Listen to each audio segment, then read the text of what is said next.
Bugün birlikdə börtgən mürəbbəsi hazırlayırıq. Düzdür, bu mürəbbəni ilk dəfə də hazırlayırdım, amma digər işlərin öhdəsindən gəldiyim kimi bunun da öhdəsindən gəldim. Dəndən heç dağılmayan möhtəşəm bir börtgən mürəbbəsi alındırdım. Bunun üçün ilk olaraq börtgənlərimizi suda saxlayırıq 15-20 dəqiqə, daha sonra isə aş süzənə boşaldırıq. Maksimum toxunmamağa, yavaş toxunmağa çalışırıq. Çünki börtgən tez əzilən bir meyvədir.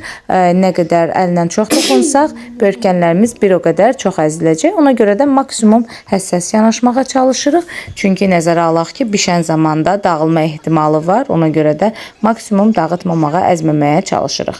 Daha sonra isə qazanımıza şəkər tozu əlavə edib, üzərinə börtgən, təkrar şəkər tozu, təkrar börtgən və son qatını isə şəkər tozu ilə bağlayırıq.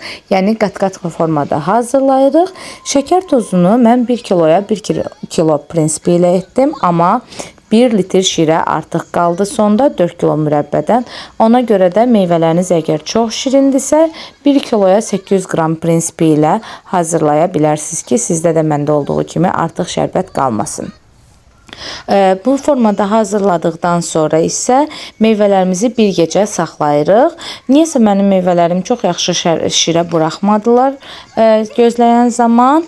Hətta arada qazanı yeleyə qarışdırmışdım. Ona rəğmən belə şirə çox buraxmadılar və sonda üzərinə bişirməzdən əvvəl 1 stakan su əlavə edirəm. Əgər sizdə yaxşı şirə buraxacaqsa buna ehtiyac yoxdur. Daha sonra isə vamodda şərbəti əriyənə qədər, şəkər tozu əriyənə qədər qoyuram, qaynayır və mən bu arada qaşıqdan da istifadə edirdim. Daha doğrusu kəfkirdən, böyük boy kəfkirdən istifadə edirdim qarışdırmaq üçün, amma ona rəğmən belə dağılmadılar.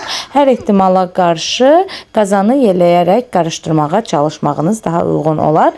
Qaynamağa başladıqdan sonra isə, şərbət əridikdən sonra isə 15 dəqiqə gür-odda bişiririk. Daha artıq bişirmək olmaz. Zaten həm çox qatılaşıb palçıqlaşar, həm də meyvələrimiz əriyər. Heç sevmədiyim börtgən mürəbbəsi görüntüsüdür ki, təəssüf ki, adətən gördüyüm börtgən mürəbbələri bu şəkildə hazırlanırlar. Palçıq kimi meyvələri əzilmiş, şərbəti yapışmış bir halda olur. Amma 15 dəqiqə qaynadacağınız, gür-odda qaynadacağınız zaman belə problemlər yaşanmır. 15 dəqiqə qaynatdıqdan sonra isə üzərində yaranan kəfləri də yığırıq və altını söndürürük. Soyması üçün gözləyirik. Videoda son halını görürsünüz, qatılığını, hər şeyini görə bilirsiniz. Meyvələr necə diri-diri qalıb, hamısını görürsünüz. Soyduqdan sonra isə tam yekun halını hal-hazırda görə bilirsiniz. Bankalarımıza yığıb bir gecə soyuducuda, daha sonra isə sərin bir otaqda saxlayırıq. Videoma baxdığınız üçün minnətdaram. Hazırlayan hər kəsə indidən nuş olsun. Hələlik.